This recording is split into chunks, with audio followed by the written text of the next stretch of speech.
शहर के कॉलेज में पढ़ने वाला अमित छुट्टियों में अपने गांव आया तो उसकी माँ बोली, मेरी सहेली चंदा आई थी, वो और उसकी बेटी रंभा तुझे बहुत याद कर रही थी।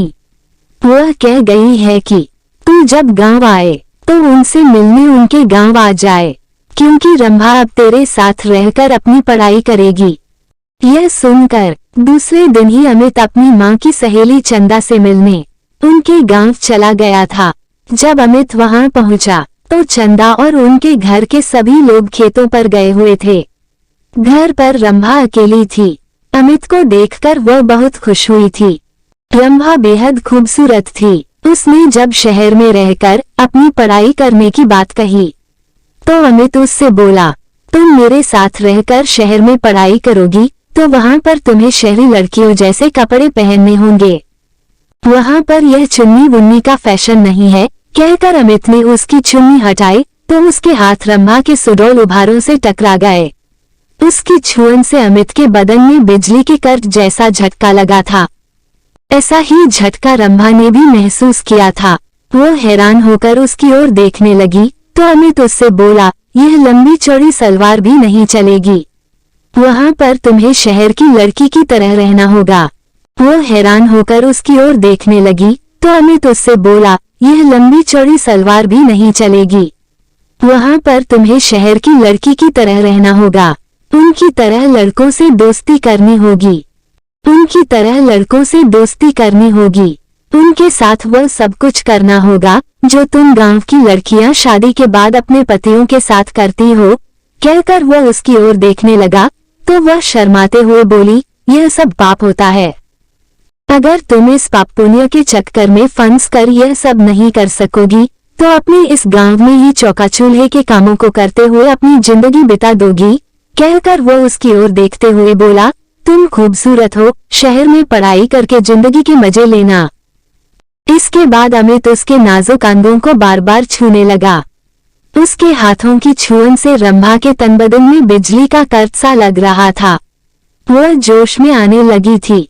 रंभा के माँ बाप खेतों से शाम को ही घर आते थे, इसलिए उन्हें किसी के आने का डर भी नहीं था। यह सोचकर रंभा धीरे से उससे बोली, चलो अंदर पीछे वाले कमरे में चलते हैं। यह सुनकर अमित उसे अपनी बाहों में उठाकर पीछे वाले कमरे में ले गया। कुछ ही देर में उन दोनों ने वह सब कर लिया जो नहीं करना चाहिए था। जब उन दोनों का मन भर गया तो रंभा ने उसे देशी घी का गर्मागर्म हलवा बनाकर खिलाया।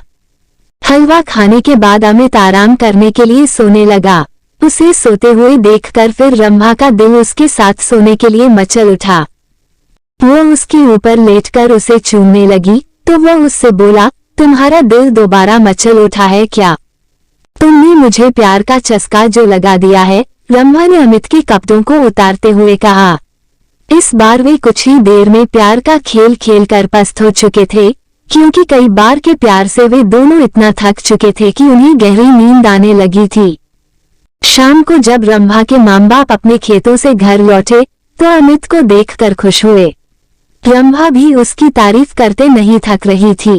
वो अपने माँ बाप से बोली, अब मैं अमित के साथ रहकर ही शहर में अपनी पढ़ाई पूरी करूंगी।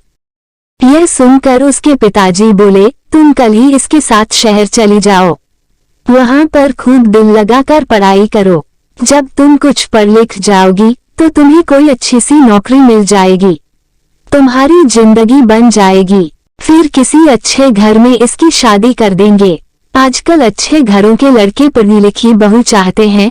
रंभा की माँ ने कहा तो अमित बोला, मैं दिन रात इसे पढ़ाकर इतना ज्यादा होशियार बना दूंगा कि फिर यह अच्छे पढ़े लिखों पर भारी पड़ जाएगी। रंभा की माँ ने अमित के लिए खाने को अच्छे पकवान बनाए। खाना खाने के बाद बातें करते हुए उन्हें जब रात के 10 बज गए तब उसके सोने का इंतजाम उन्होंने ऊपर के कमरे में कर दिया। जब अमित सोने के लिए कमरे में जाने लगा तो चंदा रंभा से बोली, कमरे में 2 पलंग हैं, तुम भी वहीं सो जाना। वहां पर अमित से बातें करके शहर के रहन सहन और अपनी पढ़ाई लिखाई के बारे में अच्छी तरह पूछ लेना। यह सुनकर रंभा मुस्कुराते हुए बोली, जब से अमित घर पर आया है तब से मैं उससे खूब जानकारी ले चुकी हूँ।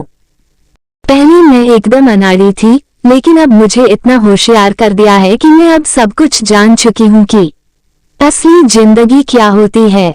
यह सुनकर चंदा खुशी से मुस्करा उठी। वे दोनों ऊपर वाले कमरे में सोने चले गए थे। कमरे में जाते ही वे दोनों एक दूसरे पर टूट पड़े। शहर में आकर अमित ने रंभा के लिए नए फैशन के कपड़े खरीद दिए, जिन्हें पहनकर वह एकदम फिल्म हीरोइन जैसी फैशनेबल हो गई थी। अमित ने एक कॉलेज में उसका एडमिशन भी करा दिया था।